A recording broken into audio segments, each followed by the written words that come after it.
So I'd like to thank Devin for that introduction and for the dedication that he's brought to being a leader at IRFA board. I appreciate his optimistic can-do attitude, and I think it's kind of emblematic of the entire IRFA board. So on behalf of our staff, we want to thank the entire board for trusting us and empowering us to work toward a better biofuels future. I also want to salute the foresight and the perseverance of the board, because 20 years ago, or actually next month, we will celebrate our 20th anniversary, as Devin mentioned. So back in 2002, they got together and formed the IRFA. So for the first time, as Devin had, we're showing this new logo. It's nothing flashy, it's just a subtle reminder of how far we've come. And it has been an eventful 2 decades. If you didn't catch our 20th anniversary video before Devin spoke today, we're gonna play it again before so come back about 10 minutes early, we're gonna play it again before the afternoon session. It's great to be back at the summit in person. And so I'd like to recognize and thank Lisa Kaufeld, our marketing director, for making this happen. Lisa, thanks for getting us back here together. Cassie Walter's also going to be around today. She's our communications director, and she helps us get the word out about biofuels from all across Iowa to all across the world. And she even tries to teach me about social media stuff. You know, Face Chat, Snapbook, and that Tweetygram, whatever that is. I'm sure you guys are all on that. And finally, Nathan Hohenstein is out at our booth in the atrium, and he's going to be spending quite a bit of time down at the Capitol over the next few months to help enact Governor Reynolds' Biofuels Access Bill, which we'll hear more about later. So I can tell you that our staff takes its responsibilities very seriously. We know that biofuels are important to each of you and to the state of Iowa. So I'm going to leave most of the numbers to the economists speaking after lunch, but let me share a few. In 2021, Iowa ethanol production rebounded to 4.4 billion gallons. That is an all-time record, just barely eclipsing 2018. And it accounts for about 29% of total U.S. production. Now, Iowa biodiesel production was also solid, but it dipped just a bit from the last year to about 340 billion gallons. Now, even with those opposite moves, the combined impact of biofuels production on the Iowa economy has never been greater. Those production numbers matter, but so do expenditures. And with the higher commodity prices in 2021, Iowa biofuels producers spent a record amount of money on feedstocks and other inputs. The results are impressive. We don't have the full report done to release today, but here's a sneak peek at the impact of biofuels production on the Iowa economy in 2021. We had GDP boosted by nearly $5.2 billion. We added $2.6 billion of household income, much of that is farm income, and we support nearly 46,000 jobs at the plant, but mostly throughout the economy with that type of economic activity rolling around. And just think about it, 20 years ago, not a lot of that existed. So while I don't have time to recap all the highlights and milestones since 2002, I do want to spend a few minutes talking about 2021.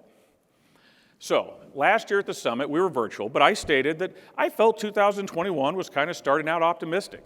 Vaccines were rolling out. We thought maybe the end of COVID, or at least, the end of the bad COVID was near. Gone was the Trump EPA and all of its incessant attacks on the renewable fuel standard. In was President Biden, who had actually called the RFS his bond with our farmers. The new EPA administrator, Michael Regan, made his very first trip outside of D.C. right here to Iowa and toured Lincoln Way Energy. And in February, the EPA announced that it would apply a key court ruling nationwide that was going to rein in some of these unjustified renewable fuel standard exemptions. We were actually able to start traveling. We went to D.C. We were able to meet with our elected officials. We held our biofuels tour again, where we bring those same policy officials and their staff back to Iowa to tour farms and biofuels plants to learn more about what we do here. And we were able to get local officials and federal officials back into plants for plant tours. But as the year went on, I've got to tell you, the optimism began to fade. Delta and Omicron waves of COVID hit and put the economic recovery in question. The supply chain issues drove inflation to levels not seen since the 1980s. Some of us here actually can remember that. The RFS exemption denials, they didn't come. The DC Circuit Court threw out year-round E15, and the Biden Build Back Better bill rolled out with billions for EVs and not a penny for renewables initially. Now finally, the Biden EPA in early December released its proposal for the 2021 and 2022 RFS levels. The 2022 numbers were great. The 2021 number was a little disappointing, and then they proposed to reopen the 2020 rule that had been finalized in order to reduce those levels, and that was quite frankly dismaying. And throughout the year, if anytime you listen, what came? An incessant drumbeat that electric vehicles were the only only solution for our transportation fuel. What's that mean? Does that mean there's no future for biofuels?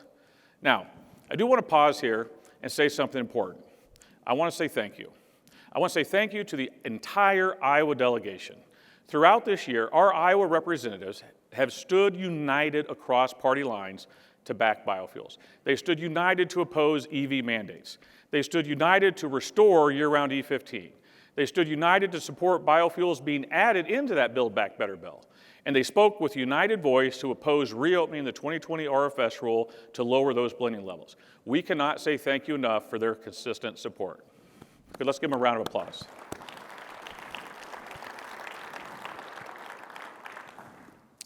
But you know, in most of DC, that type of consistency has been hard to find. Let me go through a few things. When EPA rolled out that proposal on December 7th, Administrator Regan stated, and I quote, "EPA remains committed to the growth of biofuels in America as a critical strategy to secure a clean, zero-carbon energy future." Now, putting aside the shortcomings in that proposed rule, that sounds pretty good, doesn't it? Sounds pretty good. But what else were we hearing? The very next day, December 8th, President Biden signed an executive order outlawing the federal government from purchasing vehicles that can run on biofuels starting in 2027. And that followed when he'd been in Detroit and had declared to automakers, the future of the auto industry is electric. There is no turning back. I mean, talk about whiplash, right? And yet, while that's going on, and they're trying to mandate EVs here, the head of California's Air Resources Board, which oversees the state's low-carbon fuel standard, was saying, and I quote, "We need both EV infrastructure and renewable fuels infrastructure to support consumer uptake in the light-duty space. There is no magic switch that's going to make all of our vehicles electric. It's going to be a transition, so renewable fuels will have to be a piece of the carbon reduction strategy," end quote. Why in the world is DC ignoring the lessons learned from the most aggressive and longest-running low-carbon program in the country? In October, the Biden climate advisor, Gina McCarthy, and Transportation Secretary Pete Buttigieg declared, quote, "The future is electric," while dismissing internal combustion engines as so yesterday. And yet, at the same time, Toyota's chief scientist was at an event advocating that government incentives should be aimed at reducing carbon emissions, not picking which car technology is the best way to achieve those goals. And he stated, quote, "It is not for us to predict which solution is the best or to say only this will work." Can I get an amen? I mean, I wanted that guy to come here. He's apparently too busy. We'll just gonna have him up here the whole day. We just want to compete, right? And there's also a study out of Detroit where a group went and they said, okay, let's look at the real results when you compare electric vehicle charging costs to liquid fuel, real world results. When you take a comprehensive look at all the factors, they actually concluded that EVs typically cost more to fuel than liquid fuel cars if those cars get reasonable gas mileage. So why is there this disconnect? Another disappointment came in December when the EPA finalized the revised CAFE rule. Despite a strong effort led by former Democrat led by former Democrat Senate Majority Leader Tom Daschle, the new rule failed to restore flex fuel vehicle incentives or to create a high-octane, low-carbon fuel pathway. In announcing the rule, Administrator Regan stated, "At EPA, our priority is to protect public health, especially in overburdened communities, while responding to the President's ambitious climate agenda. Today, we take a giant step forward in delivering those goals while paving the way toward an all-electric, zero-emissions transportation fuel." Now think about that. In 2 weeks, biofuels went from being a critical part of the low-carbon strategy to just a speed bump on the highway to an all-electric future. I mean, are we just on the wrong side of history? I don't think so, because consider in other countries like India, their government is now calling for all the automakers to produce all flex fuel vehicles. And in the soaring fuel prices this summer sent French drivers rushing to buy E85 because it was costing at that time about 0.69 euros, if I'm saying that right, per liter, while the standard gasoline over there cost 1.72 euros. And E85 is actually available in about 1 out of every 4 fueling stations in France. United States, about 1 in 30. Again, why the disconnect? Hundreds of billions of dollars in the Build Back Better bill for EV subsidies, EV charging stations, and yes, even electric bicycles apparently isn't enough, because in November, Biden's Commerce Secretary, Gina Raimondo, breathlessly stated to Congress that they couldn't wait another day to pass an urgent $52 billion in subsidies for domestic semiconductor manufacturing research, because otherwise, the U.S. wasn't going to be able to meet Biden's EV goal. Can you imagine how many FFVs we could produce if we could throw $52 billion of incentives at them? It'd be crazy. But meanwhile, while they're saying that, the International Energy Agency was warning in a report titled The Role of Critical Minerals in the Clean Energy Transitions that, and I'm going to quote this, it's pretty long, but it's important. Many minerals come from a small number of producers. For example, in the cases of lithium, cobalt, rare earth elements, the world's top 3 producers control well over 3/4 of the global output. This high geographical concentration, the long lead times to bring new mineral production on stream, the declining resource quality in some areas, and the various environmental and social impacts all raise concerns around reliable and sustainable supplies of minerals to support the energy transition. Shouldn't that be concerning to us? I mean, how many times have you heard climate change activists say we must act in the next decade to prevent irreversible harm?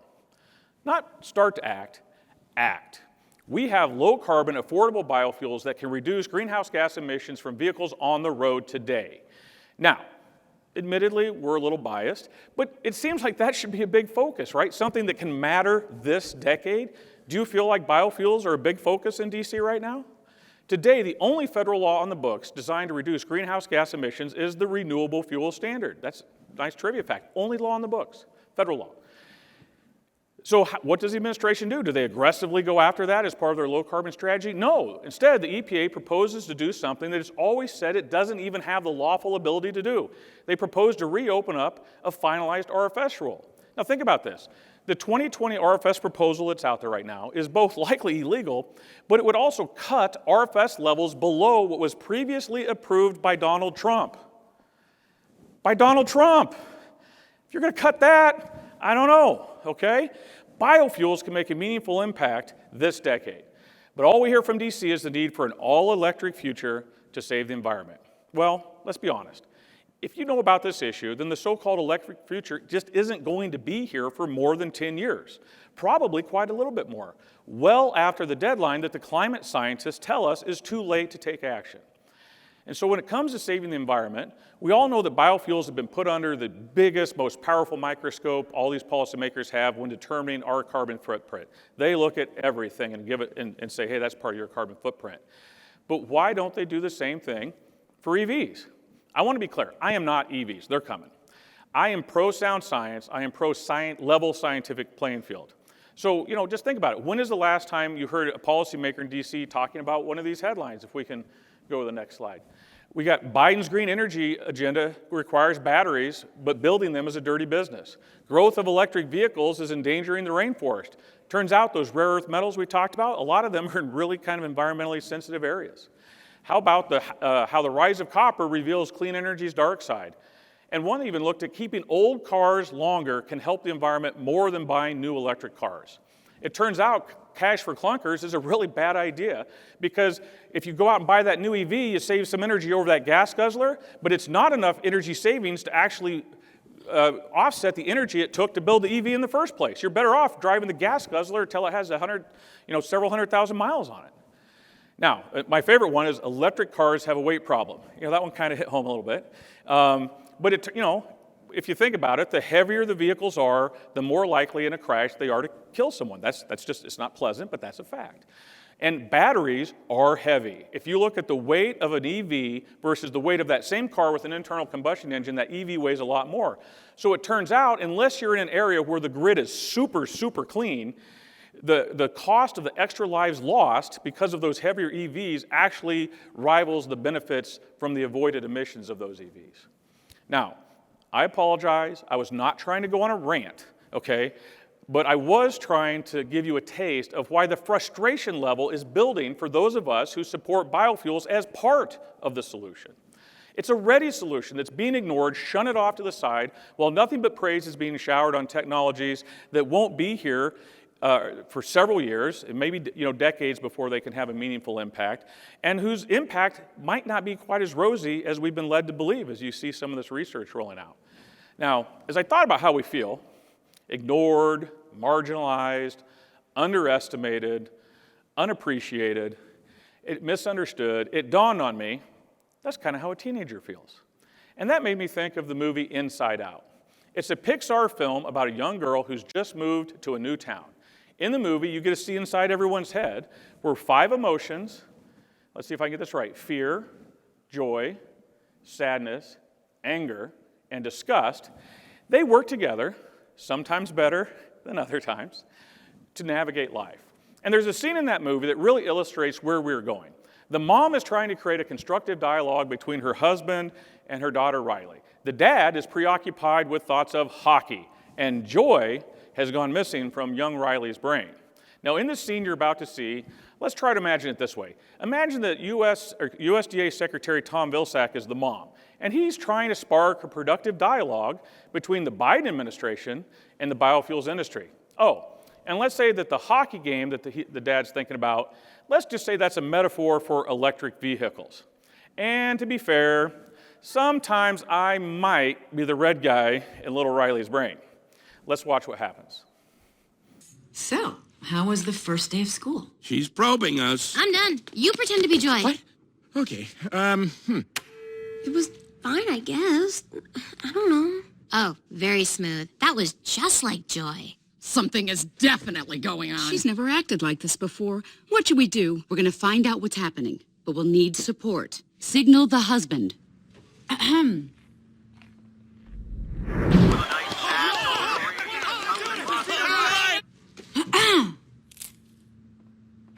Uh-oh, she's looking at us. What did she say? What? Oh, sorry, sir. No one was listening. Is it garbage night? We left the toilet seat up. What? What is it, woman? What?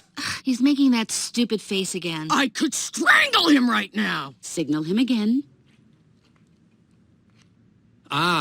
So, Riley, how was school? You gotta be kidding me. For this, we gave up that Brazilian helicopter pilot? Move! I'll be Joy. School was great, all right? Riley, is everything okay? Sir, she just rolled her eyes at us. What is her deal? All right, make a show of force. I don't want to have to put the foot down. No, not the foot. Riley, I do not like this new attitude. Oh, I'll show you attitude. No. Stay happy! What is your problem? Just leave me alone. Sir, reporting high levels of sass. Take it to DEFCON 2. You heard that, gentlemen? DEFCON 2. Listen, young lady, I don't know where this disrespectful attitude came from. You want a piece of this, Pops? Come and get it! Yeah, well... Here it comes. Prepare the foot. Keys to safety position. Ready to launch on your command, sir. Just shut up! Fire! That's it. Go to your room. Now. The foot is down. The foot is down.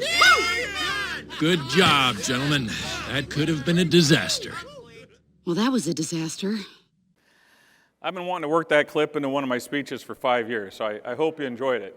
But boy, I got to tell you, it sure seems like the foot has been put down on this industry throughout 2021.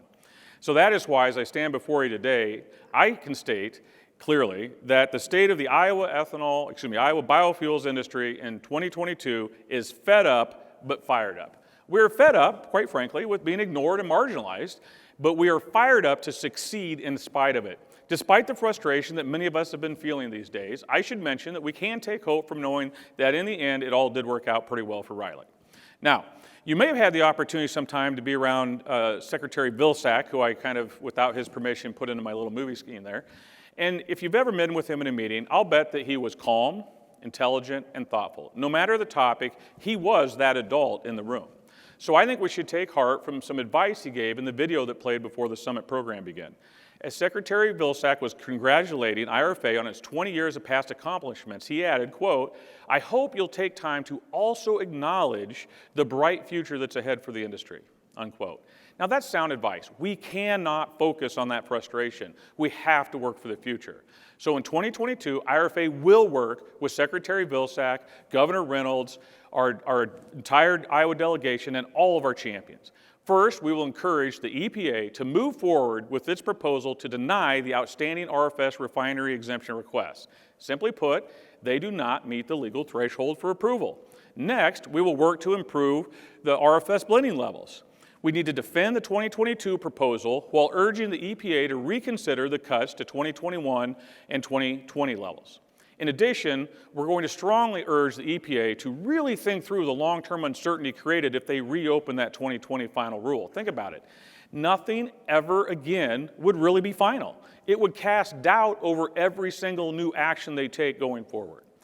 As Congress struggles with the size and scope of the Build Back Better bill, we will work to ensure that whatever passes includes biofuels provisions that have strong bipartisan support, including infrastructure funding and the tax credit extensions. And we will never stop working, no matter how much some people don't want to hear it, we will never stop working to promote biofuels as a permanent part of a low-carbon future. When corn and soybean plants grow, they suck CO2 out of the atmosphere.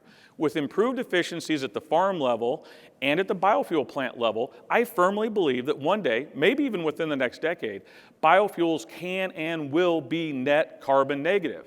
That's something an EV, even when powered only by things like wind and solar, can never do. And achieving that goal will require carbon sequestration and carbon pipelines. Those projects are essential to the long-term viability of biofuels. Now, I'm a guy that's still actually active a little bit in my family's farming operation, so I know how emotional some of those issues can be. So I'm going to pledge right now to work with farmers and policymakers to ensure that we can find a fair and equitable path forward. And let's be realistic, America will need biofuels. The reality is EVs simply cannot keep up with the wishful thinking of DC politicians. Whether it's rare earth metal supply chain constraints, computer chip shortages, an electric grid that's already overburdened in many populated areas, large population centers, lack of consumer acceptance, environmental damage to sensitive areas from mining, or even geopolitical considerations, while EVs are certainly coming, they are certainly not coming as fast as the more hubris politicians desire. And no amount of Soviet-era 5-year plans is going to change that. So, our work in 2022 will not just be in DC. We're also fired up about opportunities in Iowa as well. I mentioned earlier that a federal court threw out the regulation allowing year-round E15. Well, with no timely federal solution on the horizon, governors throughout the Midwest, led by our Iowa Governor Kim Reynolds, are working toward a regional solution. The Clean Air Act allows governors to take action to ensure the regulatory treatment for E10 and E15 is the same. By exercising this authority, governors can restore year-round E15 sales for retailers and motorists. IRFA is proud to be working with Governor Reynolds and groups in other states to push for a Midwest E15 solution. And being able to offer E15 for sale, just being able to offer it is that first step. Actually putting it in front of consumers is the ultimate goal. E15, often marketed as unleaded 88, is higher octane but lower cost. So we've seen over and over again, if you put unleaded 88 in front of Iowans, they buy it. And shortly, we're going to hear from Governor Reynolds, so I'm guessing that she's going to discuss her biofuels access bill that was introduced this week that's designed to increase consumer access to higher biofuel blends like E15 and B20. Now, I don't want to steal her thunder, but this bill is an innovative example of how states can drive biofuels demand. If enacted, the Biofuels Access Bill would cement Iowa as not just the leader of biofuels production, but the leader of biofuels policy as well. It can and should serve as a model for other states. I would also be remiss if I didn't thank Governor Reynolds for doubling down on the hugely successful renewable fuels infrastructure program in Iowa. This public-private cost-share program has been enormously successful in helping retailers make upgrades to offer higher ethanol and biodiesel blends. In fact, it's been so successful, it runs out of money every year. So IRFA was beyond thrilled when the governor's proposed budget for this next year doubled the funding to $10 million. At that level, we can quickly expand higher blends and we can meet the goals of the Biofuels Access Bill. I hope each and every person in this room knows and appreciates the time, effort, and leadership that Governor Reynolds has given to promoting biofuels. In fact, let's give her an early round of applause.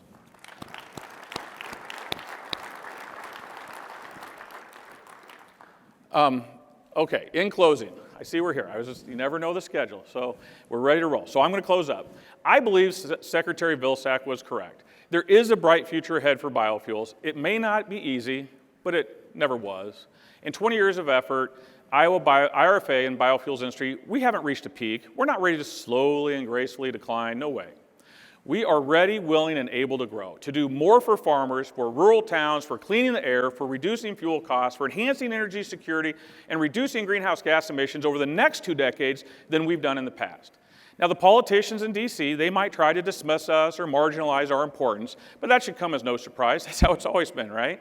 And just like over the past 2 decades, we will prove them wrong. We will continue to teach them a lesson that they never quite seem to learn. It's a mistake to ever underestimate an American farmer. This year is going to be one hell of a ride, so I hope you'll join me. Thank you very much and enjoy the show.